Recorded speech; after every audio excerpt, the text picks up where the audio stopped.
ఓటర్ల చేరిక, ఓటర్ల తొలగింపు ఇదొక నిరంతర ప్రక్రియ. దాన్ని కాస్త వివాదం చేసి బీహార్‌లో వాస్తవంగా కాంగ్రెస్ పార్టీ తర్వాతన వీళ్ళు ఆర్‌జేడీ వీళ్ళందరూ కలిసి వేసిన ఎత్తుగడ ఏంటంటే, నేపాల్ నుంచి వచ్చినోళ్ళు, బంగ్లాదేశ్ నుంచి వచ్చినటువంటోళ్ళు, భూటాన్ నుంచి వచ్చినటువంటోళ్ళు ఇలాంటోళ్ళని అక్కడ సెటిల్ చేసి వాళ్ళకి ఓటు హక్కులు కల్పించారు.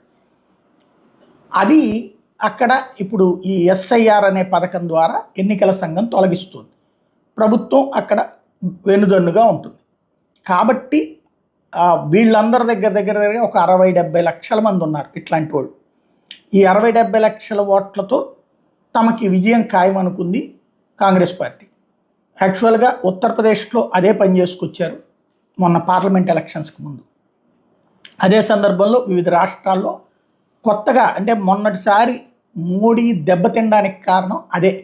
మోడీ పట్టించుకోలేదు. కాంగ్రెస్ పార్టీకి ఇది బాగా అలవాటు. ఫ్రమ్ ద బిగినింగ్ చేరికలు చేర్చడం కానీ, అంటే ఒక నియోజకవర్గం వాళ్ళు పక్క నియోజకవర్గంలో చేర్చడం కానీ, లేదంటే 2-3 చోట్ల ఓటేయించడం కానీ, సుదీర్ఘకాలం పాటు అది అధికారంలో ఎట్లుంది, కాంగ్రెస్ మీద విరక్తి పుట్టినా కూడా ఎట్లుంది అంటే ప్రతిపక్షాలని లెగవనీయకుండా చేయడం, మీడియా ద్వారా తొక్కిపడేయడం.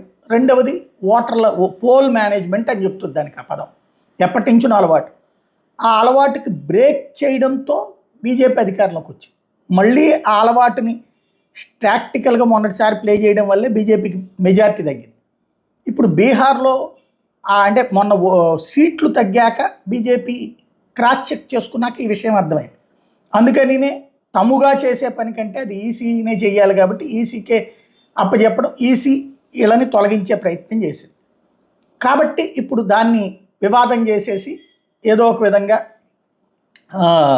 సింపతి తెచ్చుకోవాలన్నటువంటి ప్రయత్నిస్తున్నటువంటి వేళ సుప్రీంకోర్టులో ఎదురు దెబ్బ తగిలింది. సుప్రీంకోర్టు కీలకమైన వ్యాఖ్యలు చేసింది. ఒక రకంగా ఈ బ్యాచ్కి ఎగనెస్ట్గా వ్యాఖ్యలు అనమాట. దేశంలో ఓటర్ జాబితాల తయారీ సవరణ కసరత్తు చేపట్టే అధికారం ఎన్నికల సంఘానికి ఉంది అని సుప్రీంకోర్టు తేల్చి చెప్పింది. ఓటర్ జాబితా ఏం జడ పదార్థం కాదు, నిరంతరంగా మార్పులు చేర్పులు జరుగుతూనే ఉంటాయని తేల్చి చెప్పింది.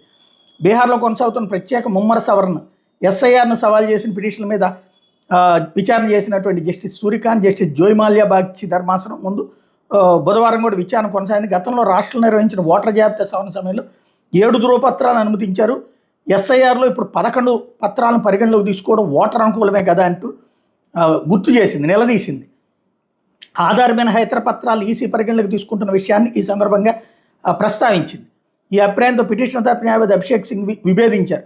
అంగీకరించే ధృవపత్రాల సంఖ్య ఎక్కువగా ఉన్నప్పటికీ అవి అందరికీ అందుబాటులో లేవంటూ పాస్పోర్ట్ను ఉదహరించారు. ఎస్ఐఆర్ని ఈసీ గతంలో ఎన్నడూ నిర్వహించలేదని, చట్టబద్ధత కూడా లేని ఈ కసరత్తుని రద్దు చేయాలంటూ ఏడీఆర్ తరపు సీనియర్ న్యాయవాది గోపాల్ శంకర్ నారాయణ వాదించారు. మీ తర్కం ప్రకారం ఎస్ఐఆర్ని ఎప్పటికీ నిర్వహించకూడదు, ఓటర్ జాబితా కోసం ఒక్కసారి మాత్రమే కసరత్తు చేయాలి. అలాగే చనిపోయిన వాళ్ళు, వలసపోయిన వాళ్ళు, ఇతర నియోజకవర్గాలు నివాసం మార్చిన వాళ్ళ పేర్లను ఎలా తొలగించగలరు? మా ఉద్దేశం ప్రకారం ఓటర్ జాబితా ఏం జడ పదార్థం ఏం కాదు, దానికి మార్పులు చేర్పులు జరుగుతూనే ఉండాలంటూ ధర్మాసనం తేల్చి చెప్పింది. ఎస్ఐఆర్కి చట్టబద్ధత లేదన్న వాదన సమర్థనీయం కాదని స్పష్టం చేసింది. ప్రజాప్రాతినిధ్య చట్టం ప్రకారం ఏదైనా నియోజకవర్గం లేదా నియోజకవర్గంలోని ప్రాంతాల వారీగా మాత్రమే సవరణ కసరత్తు చేపట్టాలని గోపాల్ శంకర్ నారాయణ అన్నారు. విచారణ ఇంకా కొనసాగబోతోంది.